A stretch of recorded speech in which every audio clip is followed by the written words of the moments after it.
How the clock works in football can be a little confusing at first. Not only is it not like rugby where the clock runs all the time, and it's not even like hockey or basketball where the clock stops when play stops. Sometimes it stops, sometimes it keeps going. It's chaos. So let's try to make it slightly less confusing. A football game will consist of 4 15-minute quarters. These are divided into 2 halves. At the start of the second and fourth quarters, the teams switch directions, but the team with the ball keeps the ball.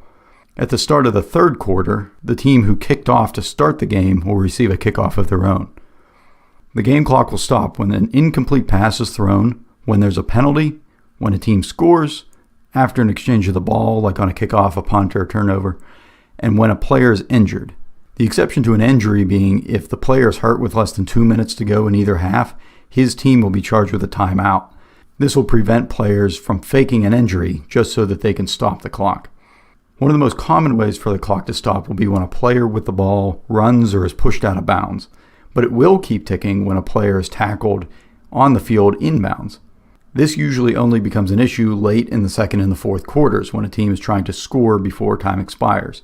You may even see a player run out of bounds on purpose so he can stop the clock without his team having to call timeout.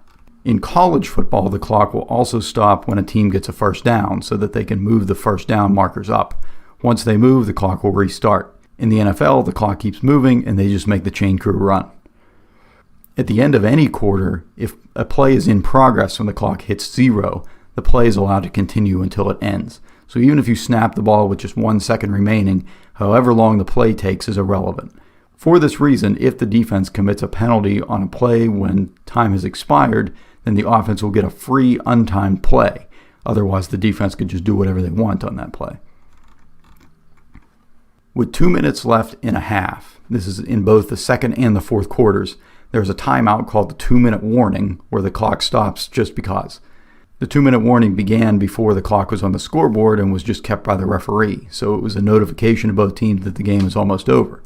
Nowadays, though, with the official clock on the scoreboard, some say the 2-minute warning helps to build suspense at the end of the game.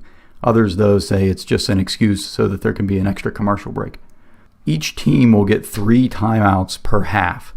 These can be called at any point between plays, although one team can't call 2 timeouts in a row unless a play has taken place in between. If you don't use all of your timeouts, you can't roll them over to the second half. Sorry, this isn't Verizon.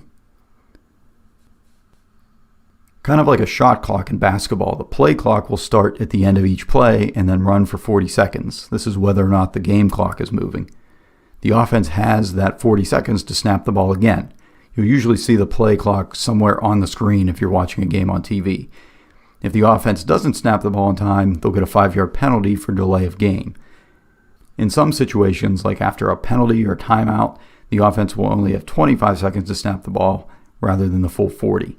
If you see a referee moving his arm like a windmill or like a third base coach waving a runner home, that means he's winding the clock, which is just the signal to start it again.